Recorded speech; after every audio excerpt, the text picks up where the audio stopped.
name is Theron Smith. I'm 49 years old, and I'm currently a student here at John Jay College and I'm pursuing a Bachelor of Science in Institutional Theory and Practice. My name is Craig Costin. I major in business administration. I go to school at LaGuardia Community College.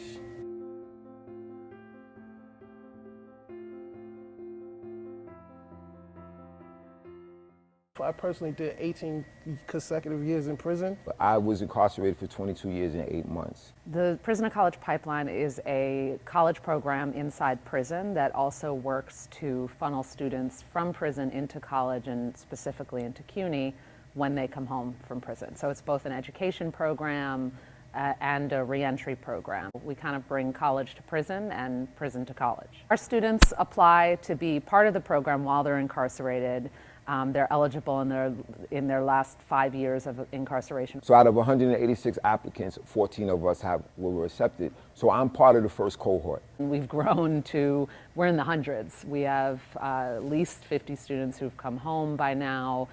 We have a graduate at least one graduate every single year, and not just graduates, but notable graduates who are doing things in the community, doing things on campus. Not being in school for so long, I was starting from scratch.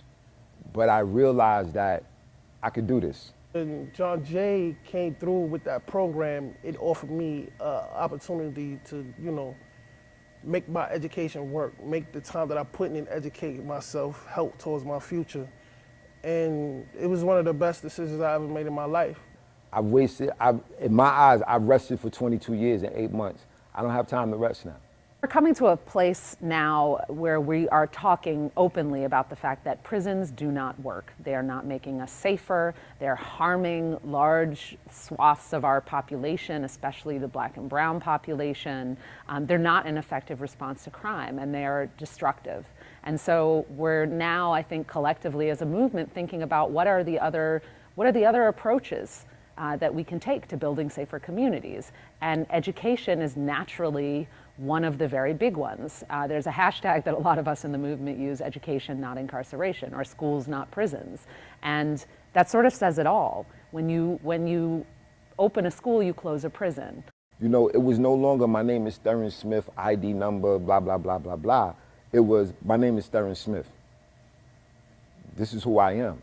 It put me in a different space. And I never wanted to come out of that space again. And my view is that these are services that should be baselined in CUNY's budget, that they're educational services.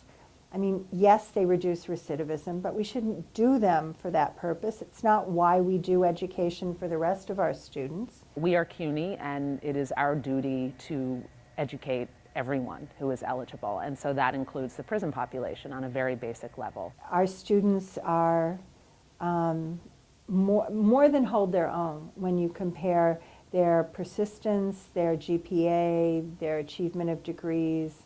They're an addition, an enhancement to the CUNY community. These are quite often individuals who did not have access to higher education to begin with, or quality education before that. And so in a sense what this is we're enacting our duty as a society to offer people the education that they should have gotten in the first place. And will that build safer communities? Absolutely. But in many respects it's even bigger than that. Currently I'm employed, I'm a certified recovery peer advocate. That is my current profession, which is in the health field, and really is targeted because of this opioid epidemic that's out there now. So it's about helping to save lives. I just want to stand as that example that as long as you educate yourself and stay on that path, there's nothing you can't do. Of course, less to educate an individual than it does to imprison them.